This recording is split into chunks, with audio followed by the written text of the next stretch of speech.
Good morning, students. Hope you all are doing fine and you are understanding what has been taught.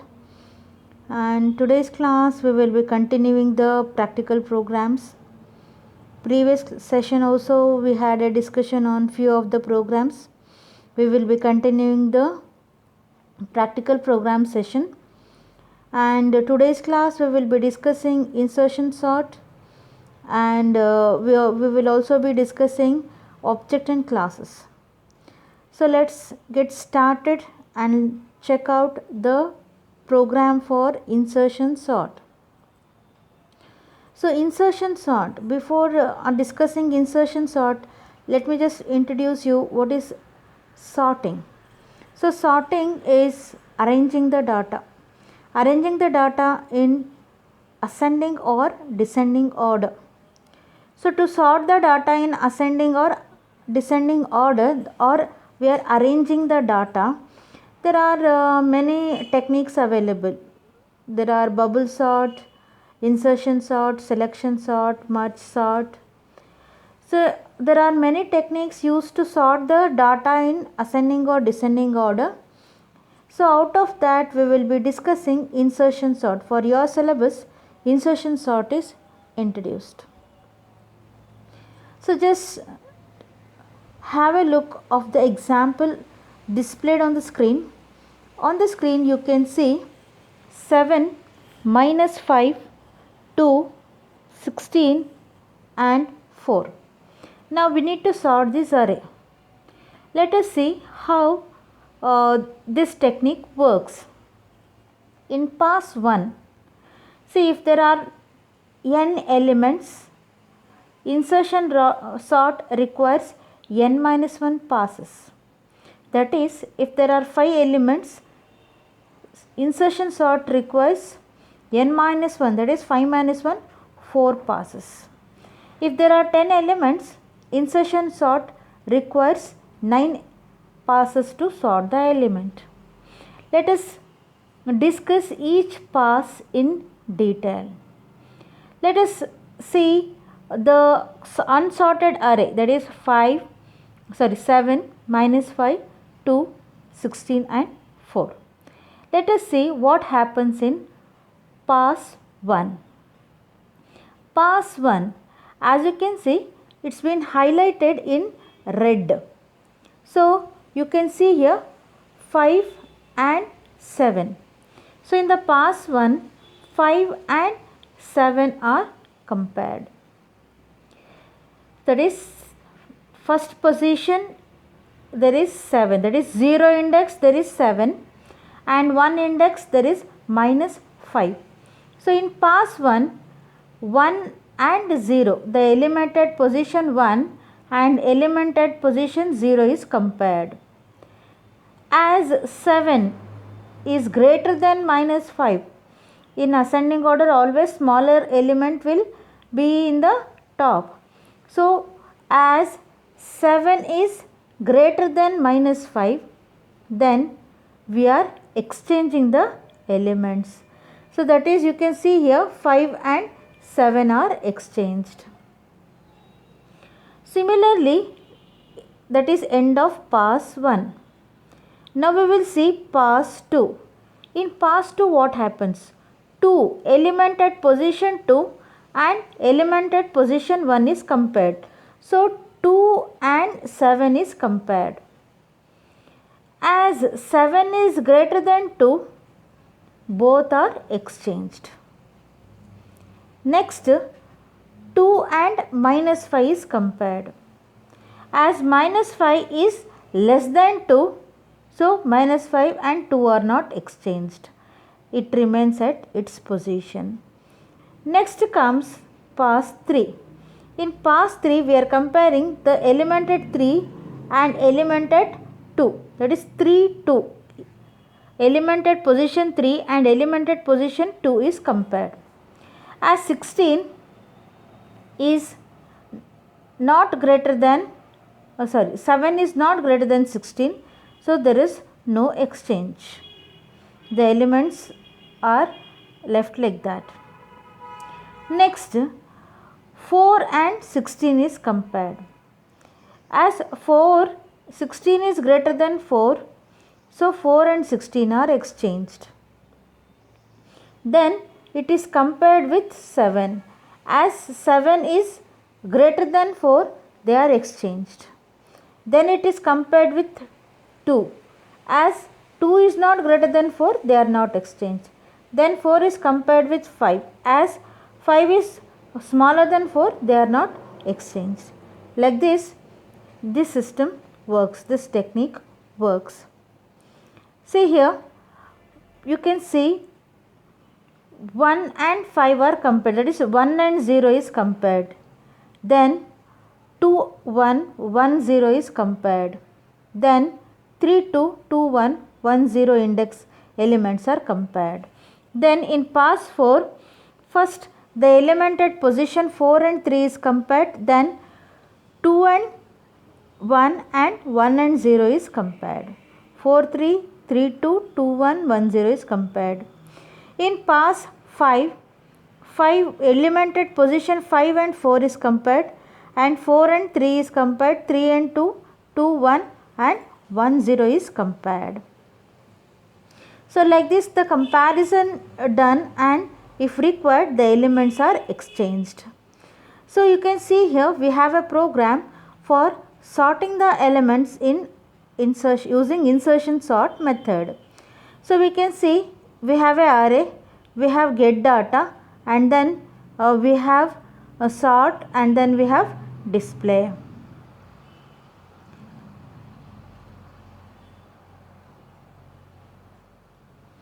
So we can see void sorting get data.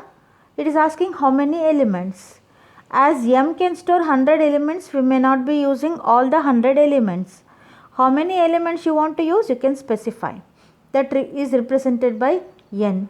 N represents the total number of elements present in the array. Enter the elements. So we are starting the count from 0. I is equal to 0 to I is less than N. I is 0 till it becomes N. We are accepting the elements to M. So similarly we have void sorting display. So the array after sorting is I is equal to 0, I is less than N. We are starting from 0 till I reaches N. N is nothing but the total number of elements in the array.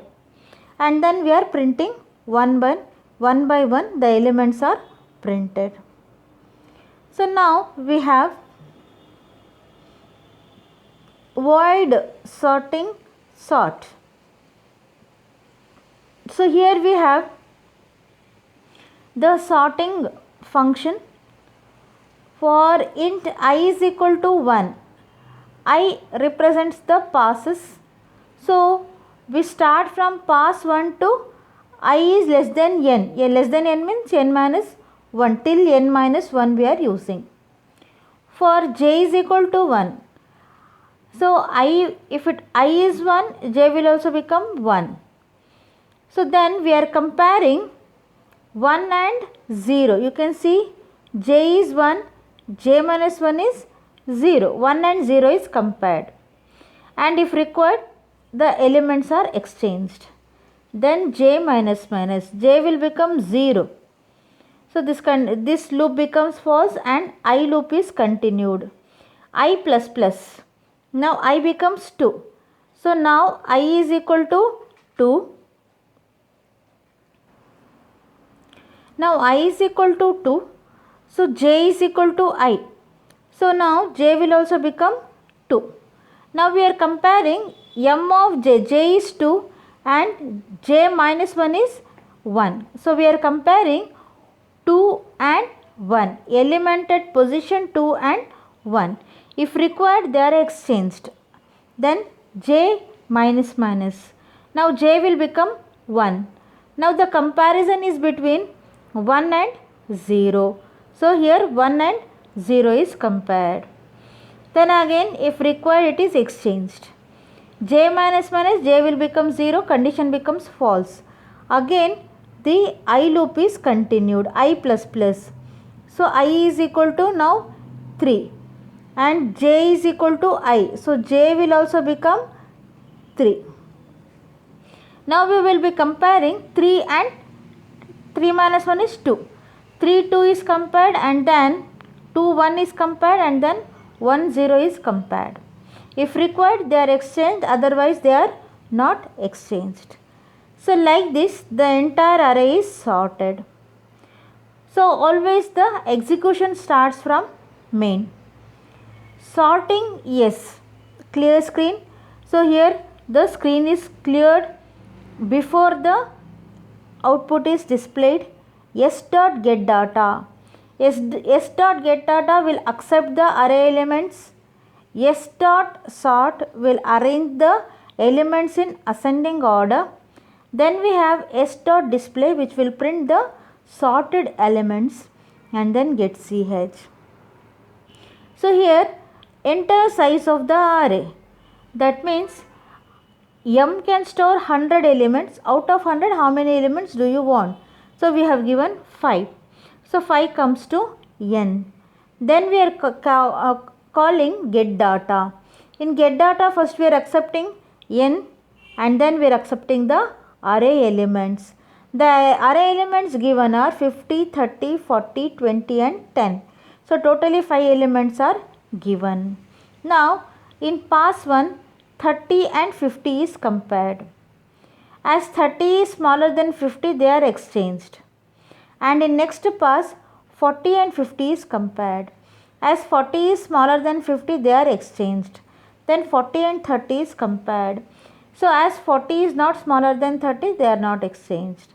Then in pass 2, 20 and 40. So like that, each pass the elements are compared till the array is sorted.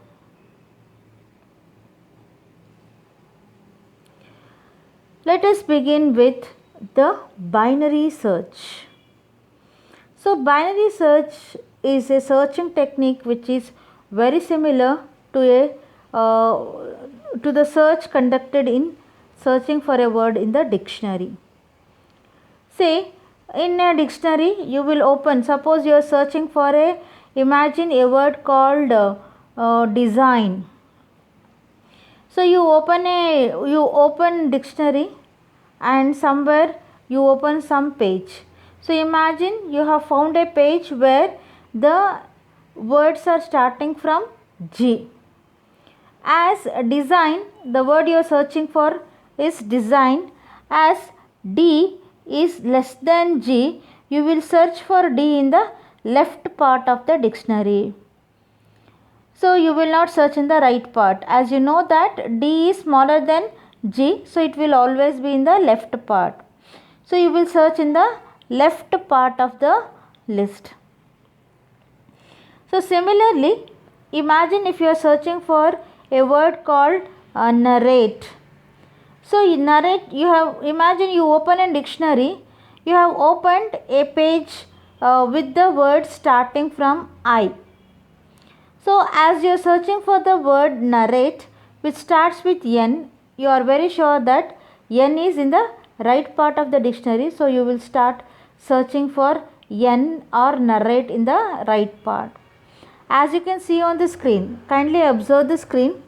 So here we have 2, 5, 8, 12, 16, 23, 38, 56, 72, 91 as the array is arranged in ascending order. So imagine we are searching for 23.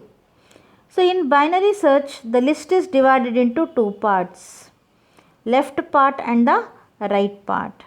Then we take the middle position. So for example, so here the list is divided into two parts. 2, 5, 8, 12 is in the left part of the list, and similarly say 23, 38, 56, 72 is in the right part of the list. So we are taking the middle position. So how we take middle position? Low is equal to 0, high is equal to 9. There are 10 elements. So low is always 0 and high is always n minus 1. As there are 10 elements, there will be 10 minus 1, 9. So high will be 9. Then we take the middle position, low plus high by 2. Low is 0, high is 9, 0 plus 9, 9, 9 by 2 is 4.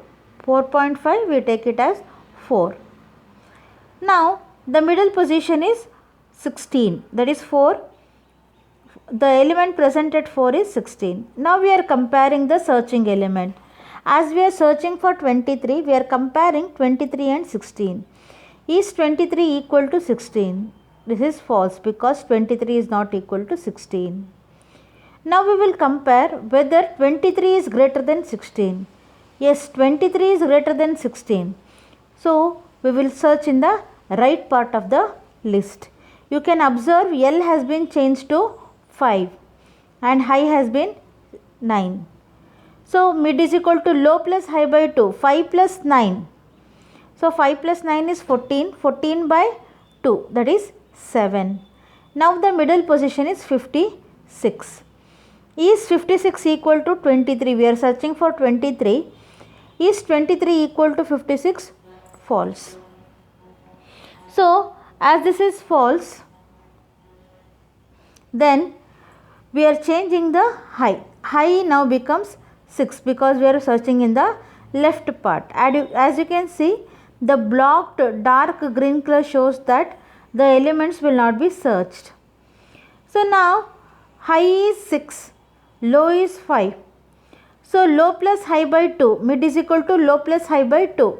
That is 5 plus 6 is 11, 11 by 2 is 5.5, we take it as 5. Now we are comparing the middle position with the searching element. Is 23 equal to 23? True. Then the search is successful. Let us see the program to implement this topic. So here you can see this picture is more clear how this works. Low is at 0, high is equal to 9. First we are searching. Imagine the searching element is 23 and 23 we are comparing it with 16. 16 is the middle position. As 23 is greater than 16, we will search in the right part of the list. And we take the middle position. And the middle position is 56. Then we compare 23 and 56. Is 23 greater than 56? No. But 23 is smaller than 56. So we search in the left part of the list. So and then low plus high by 2. So 23 is at position 5 and 38 is at position 6. That is 5 and 6. Low is 5, high is 6. Mid is equal to low plus high by 2. So it will be 5 plus 6, that is 11 by 2. 11 by 2 is 5 again. So now mid is 23. 23 equal to 23, true. So here we have a program. Write a program to search for a given element in the array using binary search. So we are taking the array with size 100, n actual size, number of elements it will store. EL is the searching element, location is the position where that element exists. Get data, search and display. Get data. Get data will accept how many elements? It will accept the array elements and also it will accept the searching element. Display will display whether that element exists in the array or search is unsuccessful. Let us begin the binary search algorithm or the function. BEG means beginning, end is the last element, location is the location of the element where the element exists in the array. Beginning is equal to 0, end is equal to n minus 1, begin is equal to 0, end n minus 1, then while begin is equal to less than or equal to end, mid is equal to beginning, low plus high by 2, low is nothing but beginning, end is nothing but high. So divided by 2 we will get the mid position. Then we are comparing the element with the mid position. If both are equal, then location is equal to mid, break. We will not continue. Otherwise, if element is less than mid position, we will search in the left part, and if the element is greater than mid position, we will search in the right part of the list. So as we know that execution always starts with the main program. Void main binary b. First we are accepting b dot get data. We will accept the number of elements.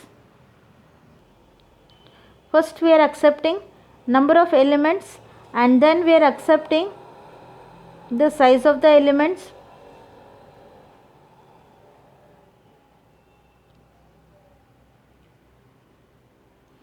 So here we are accepting size of the array, that is here given 5, that means out of 100 we are storing only 5 elements, and then the elements stored are 10, 40, 50, 30 and 10, 40, 50, 30 and 50. Enter the searching element is 50 and the position is 2.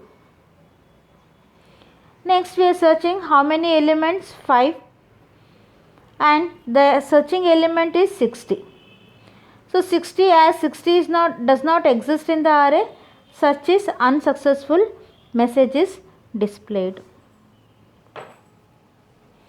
So now we are creating a program where we are creating the data members as principal, time and rate, and we are creating a member function to accept the data values, to compute simple interest and to display the result.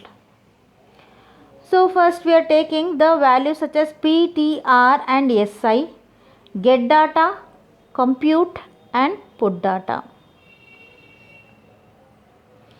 So get data, we are accepting principal amount, time and rate, P, T, R, and then put data will print principal amount, time and rate of interest and also calculated simple interest value.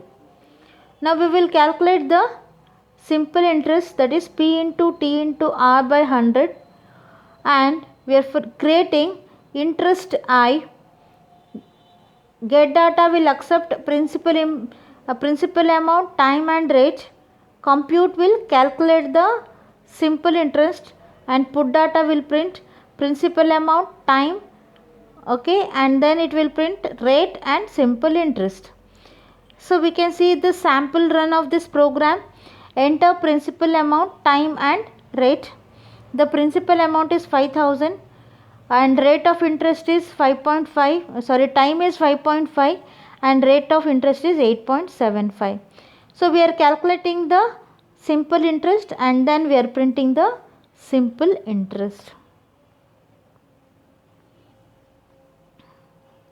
The next program is we are finding the roots.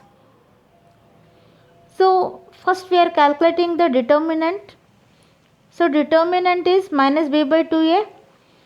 If d is equal to 0, roots are equal. If discriminant is greater than 0, roots are real. If less than 0, roots are imaginary, and then we exit. So we are writing the function name, a class, we are creating a class called the quadratic equation. In that we are using a, b, c and then root 1 and root 2. A, B, C for storing the coefficient, and root 1 and root 2 we are calculating. Void get data, roots and put data. So first we will accept the coefficients, that is A, B, C. Void quadratic get data will accept the coefficient, that is A, B and C. Then put data will print the first root 1 and root 2 it will print. First let us see the calculating part of our calculating quadratic equation. So void quadratic equation roots, double D is equal to B square minus 4AC, which is written as B into B minus 4 into A into C. If D is equal to 0, if discriminant is equal to 0, so roots are equal and root 1 and root 2 is equal to minus B by 2A. If D is greater than 0 means the roots are positive or real. Root 1 is equal to minus B root D by 2A and root 2 is equal to minus B minus of root d by 2a. Otherwise, if d is less than 0, roots are imaginary, and then we exit the program. So void main quadratic q. Q dot get data will accept the coefficients. Q dot roots, it will calculate the root 1 and root 2. Before calculating root 1 and root 2, determinant is calculated. So if it is greater than equal to 0, it is equal roots. Greater than 0, real. Less than 0, roots are imaginary. So enter the coefficients. The coefficient given is 1, 2, 1, and the discriminant value will be 0. Therefore, root 1 is equal to root 2 is equal to minus 1. So in the next run, we have given 2, minus 3 and 1. So where the roots will become positive, and first root is root 1 is the 1, and second root, that is root 2 is 0.5. So then we have, in the next run, we are taking 2, minus 2 and 1. When we calculate d, that is discriminant or determinant, that will be minus b by b square minus 4ac. So we will be getting a value, that is we will be getting a negative value. So we will be displaying roots are imaginary. So if d is equal to 0, equal roots. D less than 0, it is imaginary roots. If d is greater than 0, then roots are real and positive. So today's session, we have discussed 4 programs. So hope you have understood the program. Kindly go through the program, prepare a notes, and we do have a meeting on Thursday, the Zoom meeting. Kindly log in and clarify your doubts. If you have any doubts, you can make a note of the doubts and you can clarify those doubts. Hope you have understood today's class. Hope you are following what has been taught. All the best. Thanks for patience listening. God bless you all, my dear students.